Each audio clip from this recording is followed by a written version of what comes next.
carboxylate, then a byproduct of water. Okay? Then, next, we have nucleophilic substitution reaction. So we have carboxylic acid plus nucleophile. So actually, meron tayong three na possible product. Okay?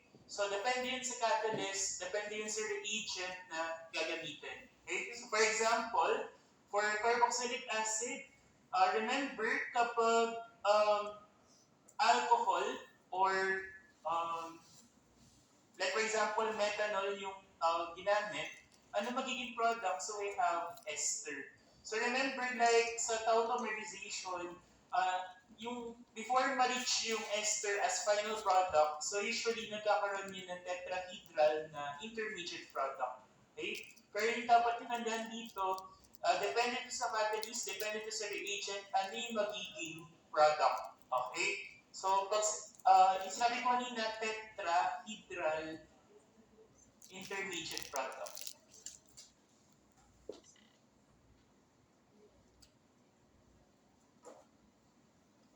Then, what if methylamine yung reagent or catalyst na ginamit? So, ano magiging product natin dito? So, we have, remember, pag methylamine, amine ay nitrogen-containing compound, yan ay basic or alkaline in nature. So, anong magiging product, okay, pag ang ginamit ay methylamine, ang magiging product ay amide.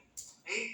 And last, kapag phosphorus pentachloride, phosphorus trichloride, or thionyl chloride yung ginamit, ano magiging product? Acid chloride. Okay? So, yan yung three possible product depende sa catalyst or reagent na present dun sa reaction. Okay? Then proceed tayo dun sa first half nung amine.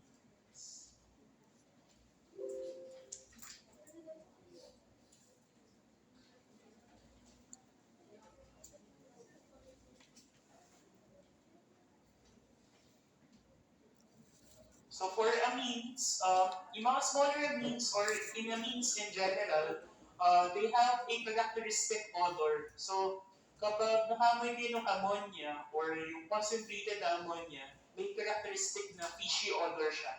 Okay? And usually, yung mga fermented na shark meat, yung shark meat kasi ay kinakain sa ibang lugar. So for example, sa Greenland, sa Iceland, okay? Pero yung shark meat na yun ay hindi nyo pwedeng kainin as raw meat, okay? Since yan ay rich sa an, okay? Very toxic sa human for oral consumption. So for example, yung mga shark meat na yun from Iceland, from Greenland, okay? So pag sila ay raw, okay, ay mayroong high content of number one, urea, and trimethylamine oxide. Pero paano kakainin ng mga Icelandic, okay, yung shark meat? So, ang ginagawa nila is pina-ferment nila. Okay? So, pina-ferment or dinadry. So, para mawala yung urea and trimethylamine. So, para trace amount na lang, para suitable na siya for human consumption. Okay? So, when you say ammonia, so tatlo yung hydrogen doon. If you remember, yung nitrogen ay merong lone pair or one lone pair. And also, like alcohol, pwede mo ma-classify yung amine into three. So, pwede primary, secondary, or tertiary amine. Kapag primary, isa yung R group, dalawa yung hydrogen na naka-attach dun sa nitrogen. Pag secondary, dalawa yung R group, isa yung hydrogen na naka-attach. And kapag tertiary amine, tatlo yung R group, walang hydrogen na ma-observe na directly naka-attach dun sa nitrogen. Okay? So, we have ammonia, primary amine, secondary amine, and tertiary amine. Then, meron tayong mga cyclic structures, okay, na considered amine pa din. Okay? So, we have pyrrolidine, pyrrole, piperidine, pyridine, and aniline. So, yung first two ay six-membered ring. Pag six-membered ring, um, lima yung element na involved, okay? I mean, lima yung member or corner ng structure. One of which is yung nitrogen. Di ba yung common sa mga cycloalkane, puro carbon lang. Pero this time, yung nitrogen ay mismong part ng structure. Okay? So makikita nyo, yung halos same lang yung pyrrolidine and piperidine. Ang difference ng nila, yung pyrrolidine ay 5-membered ring, yung piperidine ay 6-membered ring. Okay? Then yung pyrrole, para lang din siyang pyrrolidine, pero meron siyang double bonds. Okay? Then we have pyridine, para siyang benzene ring, pero yung pang 6 na carbon, instead of 6 carbon, or yung first carbon rather, na-replace siya with nitrogen. Okay? Then, last, we have aniline. Pag aniline, remember, yung amino group ay directly naka-attach dun sa benzene ring. Then, we have pyrimidine and purine na mga cyclic structures. So, very important to sa DNA and RNA. So, kung mag-discuss nyo na yan sa biochemistry. Okay? So, for pyrimidine, remember, meron tayong mnemonics para mas madali nyo matandaan yung mga nitrogenous bases under pyrimidine. So, ano yung mnemonics natin for pyrimidine? So, we have PYR, P-Y-R, for pyrimidine. Then, we have CUT. Kasi tatlo yung nitrogenous bases under pyrimidine. So, ano yung tatlo na yun? CUT, so we have cytosine, uracil, and thymidine. Thymine. So we have cytosine, thymine, and uracil. Remember, itong tatlo na to ay under pyrimidine bases. Kasi itong tatlong nitrogenous bases na to, merong pyrimidine na ring. Okay? So remember, yung cytosine ay makikita mo both for DNA and RNA.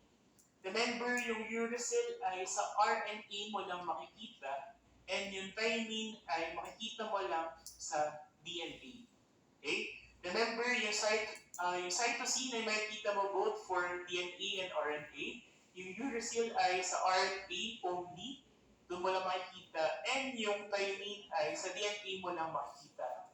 Diba remember, yung DNA ay deoxyribonucleic acid. Kapag RNA, just simply remove yung prefix na deoxy. Okay?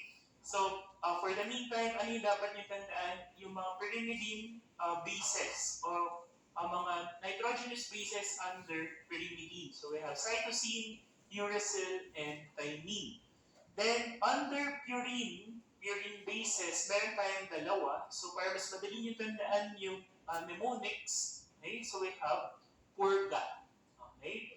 So we have purga.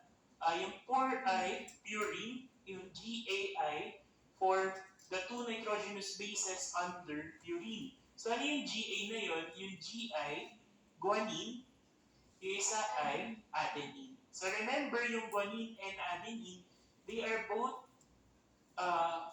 or they can be found both in DNA and RNA. Okay? So remember, yung uracil ay sa RNA lang, yung thymine ay sa DNA lang, yung cytosine, guanine, adenine, okay? Pwede silang makita both sa DNA and sa RNA. Okay? Diba pag DNA, yun yung double helix, yung RNA, yung single-stranded. Okay? Then, for nitrogen-containing na mga functional groups, okay? Pag amine, isang R group or alkyl group, then NH2. Kapag amide, remember yung carbonyl, carbon. Okay? Yung amino group kasi ay directly bonded dun sa carbonyl, carbon. Okay? Pag imine, okay, remember, yung carbon dito, okay, ay doubly bonded, double bond with nitrogen. Then si nitrogen, merong at least one hydrogen dito. Diba si nitrogen, usually tatlo yung kaya niyang bonds. Okay? So yung dalawa kay carbon, yung isa kay hydrogen. Remember, si carbon ay tetravalent. So dalawa kay nitrogen, isa dun sa R group, then isa dun sa isa pang hydrogen. So, imine. Pag triple bond naman, or C triple bond N, remember, yan ay nitrile. Okay? So, we have amine, amide, imine, and nitrile. Then, we have mga drugs na i-discuss natin sa second half. So, we have benzodiazepine. Yung nasa gitna, yan yung chemical moiety for benzodiazepine na mga drugs. Okay? So, i-discuss natin yan sa second half, yung diazepam and lorazepam. Okay? So, yung dalawa na yung i-discuss natin sa mga succeeding slides. Okay? Pero usually, hindi na kaya ng time, so sa second half na lang yan. Okay? Then we have verapamil, sa second half na lang din yan. Then we have febuxostat. Okay? So later na lang din yan. So yung last na topic natin ay yung nomenclature for amines. Makikita nyo yung amines ay below alcohol and yung mga discuss natin una, below siya sa alcohol, below siya sa ketone, and sa aldehyde. Okay? Same lang din naman yung IUPAC rules for amine. Pero you have to replace yung longest continuous chain, di ba alkene yun, yung E, replace it with amine. Di ba pag alcohol, OL, kapag aldehyde, EL, kapag ketone ay ONE. Okay? So try natin sagutan itong first compound. Okay? So yung longest continuous chain dito ay 4 carbons. Tama? So 1, 2, 3, 4. So para tayo mag-assign or saan tayo bibilang kung sa right or sa left. Kung saan mas malapit yung amino group. Kung siya lang naman yung functional group aside dun sa longest continuous chain. So automatically, kung saan naka-attach directly yung amino group, yun yung magiging carbon number 1. So 1, 2, 3, 4. So 4 carbon na alkene, anong tawag natin? Butane. Replace E with amine, yun ay butanamine. Pero you have to indicate nasan ba yung amino group? Nasa carbon number 1. So, yung correct na IUPAC name nito ay butan 1 amine. Okay? Though sa ibang references, okay lang din naman na butanamine, pero mas specific kasi and sa in accordance with the latest guidelines, you have to indicate yung position ng amino group. Kasi hindi siya laging nasa carbon 1. Okay? Unlike kapag aldehyde. Okay? Then, we have skeletal structure naman siya. So, ilan yung carbons na nandito? We have 4 carbons kasi nga every corner represents 1 carbon. So, makikita nyo, saan tayo mag-i-start ng number? Yung sa right or sa left? Right, kasi mas malapit yung amino group doon. So, 1, 2, 3, 4. Yan din ay butanamine. Pero in this case, pang ilan yung amino group? Pangalawa. So, yan ay butan 2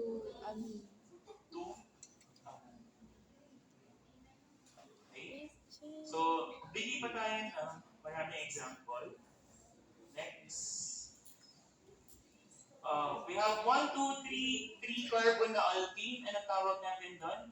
Propane. Replace E with amine. So yan ay propanamine. Nasaan yung amino group sa naka-attach? Carbon number 1. So yan ay propanamine. What if dalawa na yung amino group? Okay? So remember, in accordance with the IUPAC nomenclature, gagamit na kayo ng appropriate na multiplier. Okay? So we have di for 2, tri for 3, and so on and so forth. Pag dalawa, usually, di naman talaga yung ginagamit natin, ilan yung carbons? Dalawa. Okay? So, yan ay ethene. Replace E with amine, yan ay ethanamine. You have to indicate yung position ng dalawang amino group. Okay, nasa carbon 1 and nasa carbon 2. So yan ay ethan 1, 2. Gagamit ng multiplier kasi dalawa yung amino group. So ethan 1, 2 di So what if magkaroon ng alkyl group na naka-attach dun sa amino group? So paano natin siya i-name? So magbigay tayo ng example. Yung longest continuous chain natin dito ay how many carbons yung nasa taas na compound? 1, 2, 3, 4, 5, 6. Yan ay 6 carbon na alkane. Yan ay hexane. Replace E with amine, hexanamine. Nasaan ang amino group? Carbon number 3. Start tayo sa left kasi doon siya mas malapit. Ano yung bago dito? Merong alkyl group na naka-attach doon sa nitrogen. So, anong gagawin natin dito? Magiging locant yung nitrogen. Okay? So, instead of number, yung nitrogen ay magiging locant tong alkyl group. Okay? So, kapag computerized, naka-italicize yan, pero pag sinusulat niyo naman handwritten, okay lang kahit hindi na naka-italicize. So, paano natin siya i-name? Yan ay N, naka-italicize. Yan ay N. Then, ano yung alkyl group na naka-attach sa kanya? How many carbon? 2. So, yan ay 2 carbon alkyl. Yan ay ethyl. So, yan ay N-ethyl. Plus, yung longest continuous chain kanina, hexan. Nasaan ang amino group? Nasa 3. So, hexan 3-amine. Okay? So, yan ay N-ethyl, hexan 3-amine. Then, inasa baba, longest continuous chain. Ano ba ang longest? Yung 3, yung 1, or yung 2? 3. Yung 3. So, saan tayo mag-i-start ng numbering? Kung saan mas malapit yung amino group. So, ito ay 1, 2, 3. So, yan ay propane. Replace E with amine. Yan ay propanamine. Okay? Pero yung amino group na sa carbon number 1, so yan ay propan-1-amine. Remember, meron tayong dalawang alkyl group na naka-attach dun sa nitrogen or dun sa amino group. Okay? So, i-name natin sila. Yung isa ay alkyl, para silang alkyl group. Isa ay methyl, yung isa ay ethyl. So, paano pag dalawa? Alphabetical order. Okay? So, yan ay N, ethyl, N, methyl. Then yung longest continuous chain kanina, we have propan, 1-amine. Okay? So yung correct answer ay N-ethyl, N-methyl, propan, 1-amine. Okay? Another example. Kunti na lang.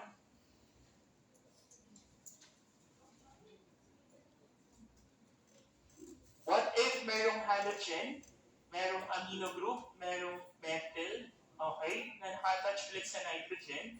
Anong longest dito? How many carbons? 1, 2, 3, 4. So ito yung longest continuous chain dyan. Kung saan mas malapit yung nitrogen, doon tayo mag-i-start ng numbering. So 1, 2, 3, 4. Yan ay butan, 1-amine. Then, meron siyang methyl group na naka-attach doon sa nitrogen, and meron pang chlorine or halogen na naka-attach sa carbon number 3. So, ganun pa din yung mangyayari. I-arrange pa rin in alphabetical order. So, sino mauuna? Chloro or methyl? Chloro yung mauuna. So, anong name nung nasa taas sa compound? 3-chloro, N-methyl,